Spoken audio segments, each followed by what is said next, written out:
அனைவருக்கும் வணக்கம்.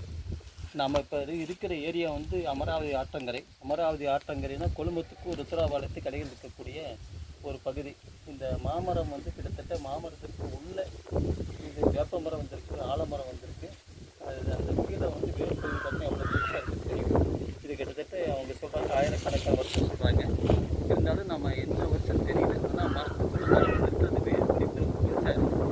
இதுக்காக வந்து என்னன்னா இங்கே அந்த சிலை வந்து இந்த மரத்துக்கு அந்த கல் சிலை இருக்குது.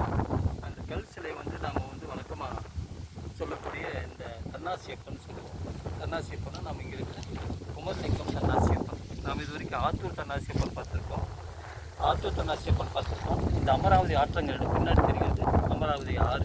இந்த அமராவதி ஆற்றங்கரையில் இருக்குது. ஏற்கனவே போன இதில் பார்த்துருந்தா அங்கே ருத்ராபாளையம் அந்த தன்னாசியப்பன் பார்த்தோம். அதே போல் குமணன் துறையில் இருக்கிற பார்த்தோம். குமணன் துறை ஒட்டிட்டு இது வருது. இது வந்து குமணன் துறை. அதுக்கப்புறம் இருக்கிற கோயில் மேடு மரம் பெறும்போது அதை ஒட்டி வரக்கூடிய இது வந்து குமரலிங்கம் இருக்கு தன்னாசியப்பன் கோயில். அடுத்த பகுதியில் ருத்ராபாளையத்துக்கு தன்னாசியப்பன் கோயில்.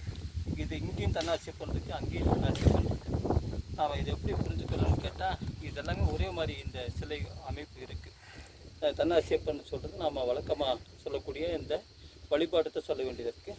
இந்த வழிபாடு வந்து ஆத்தூர் தன்னாசியப்பன், இது நரிப்பாறை, மயிலாடும்பாறை, இதெல்லாமே தன்னாசியப்பன் பார்த்துட்டு இதே மாதிரி தான் இருக்குது. நாம் இந்த தன்னாசியப்பன் வழிபாடு இந்த பகுதி மட்டும் இருக்குது. நாம் இது தான் இதை சொல்கிறதுக்காக வந்தோம். கையில் அதே மாதிரி ஒரு ஆயுதம் இருக்குது, கோடரி ஆயுதத்துக்கு. வலது கையில் கோடரி ஆயுதம், இடது கையில் வந்து ஒரு கம்பு இருக்குது, அது காலில் ஆபரணங்கள் இருக்குது. இதே மாதிரி தான் நம்ம வந்து எல்லாம் இந்த தன்னாசியப்பன் பார்த்துருக்கோம். அது ஏற்ற மாதிரி பார்த்தோம்னா இப்போ அதாவது இந்த சூளக்கல்னு சொல்லுவோம், சூள வழிபாடு இருக்குது. இது எல்லக்கல்லுன்னு கூட சொல்லுவாங்க. இதுக்காக வந்து இப்போ பிற்காலத்தில் வச்சதாக இதை பதிவு பண்ணலாம். ஆனால் இது வந்து நாம் காலையிலேருந்து தேர்ந்ததில் நம்ம கடைசியில் இது தன்னாசியப்பன் சொல்லலாம், குமரலிங்கம் தன்னாசியப்பன்ட்டு. ஏன்னா இங்கே தான் நமக்கு குமரன் இருந்ததுக்கான சான்று.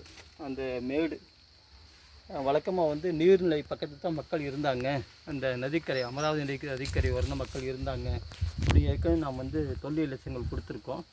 அதை விட இந்த கால்நடைகள் பார்த்தா மாடு தான் நமக்கு வந்து செல்வம்னு சொல்லுவோம். அதுக்காக எருமைங்கிறது நமக்கு அதை விட கொஞ்சம் பழங்கால செல்வம். எருமை தான் நமக்கு இங்கே பொன்னேறு போட்டு ஓட்டியிருக்காங்க. இங்கே பார்த்தா எருமை இருக்குது. இந்த கோயில் பகுதியில் எருமை இருக்குது கூடுதல் சிறப்பு. ஏன்னா எருமைங்கிறது நமக்கு ரொம்ப ஆதி காலத்துலேருந்து நாம் வேளாண்மைக்கு பயன்படுத்தியிருக்கோம். இங்கே எருமை இருக்குது, அதனால் நம்ம இதை கூடுதல் சிறப்பாகவும் இதை சொல்லலாம்.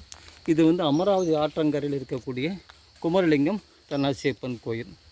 இந்த குமரலிங்கம் தன்னாசியப்பன் கோயில் வந்து இங்கே மக்கள் என்ன சொல்கிறாங்கன்னா, இதை வந்து வீரி பெருமாள் கோயில், வீரராய பெருமாள் கோயில், அப்புறம் என்ன வேட்டை கருப்பணசாமி, அப்புறம் இது வந்து பார்ப்பனர்கள் மட்டுமே சாமி கும்பிட்றதா சொல்கிறாங்க. இதை வந்து ஒரு சில எல்லாருமே வழிபடுறதா சொல்கிறாங்க.